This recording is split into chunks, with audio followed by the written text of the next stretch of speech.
అయ్యాక ఆయిల్ వేయాలి ఫ్రెండ్స్.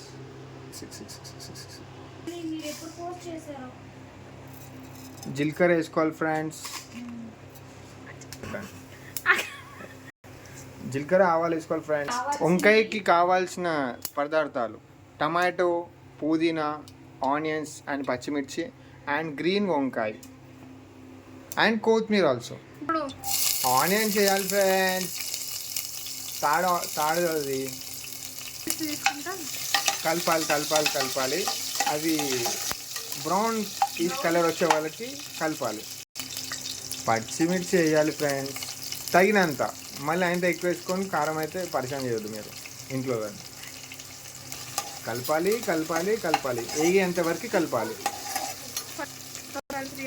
తొందరగా మగ్గడానికి కొంచెం లిటిల్ బిట్ సాల్ట్ వేసుకోవాలి. కరివేపాకు కూడా వేసుకోవాలి ఫ్రెండ్స్. నేను వీడియో మర్చిపోయా. కలుపుతూ ఉండు వేగేంత వరకు కలుపుతూ ఉండు. ఇప్పుడు మూత పెట్టుకోవాలి కొంచెం మగ్గేంత వరకు. ఇప్పుడు మూత తీసి మరిగాయో చూసుకోవాలి.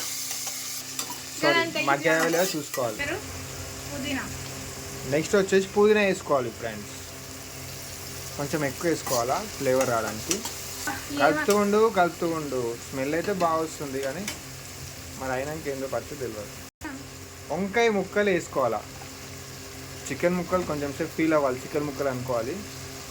వంకాయ ఇష్టపడే వాళ్ళు ఇదే చికెన్ ముక్కలు. వాళ్ళకి వెజిటేరియన్స్ ముక్కలు వేసాక కలపాలి ఫ్రెండ్స్ మంచిగా, ఆయిల్ అంటుకునేలాగా. అలానే ఎక్కువ ఆయిల్ వేసుకోవద్దు, తగినంత ఆయిల్ వేసుకోవాలి. కలిపాక మూత పెట్టుకోవాలి ఫ్రెండ్స్. కొంచెం మళ్ళీ మగ్గడానికి 2 minutes పెట్టుకోవాలి ఫ్రెండ్స్ మగ్గడానికి.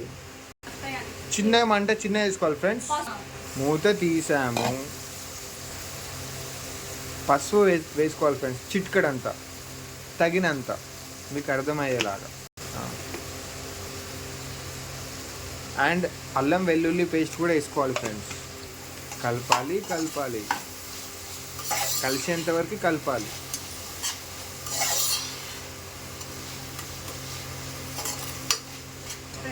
టమాటాలు వేసుకోండి ఫ్రెండ్స్.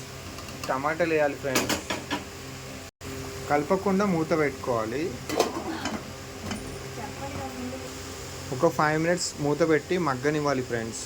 ఒకసారి కలుపుకోవాలి ఫ్రెండ్స్. క్యాప్ తీసి మూత తీసి.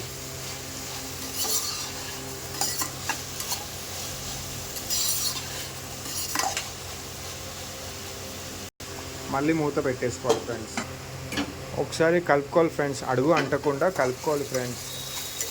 నాన్ స్టిక్లో అయితే ఏం అడుగు అంటుకోదు, బట్ చూసుకోవాలి మనం. స్మెల్ అయితే గుమగుమలు ఆడుతుంది ఫ్రెండ్స్.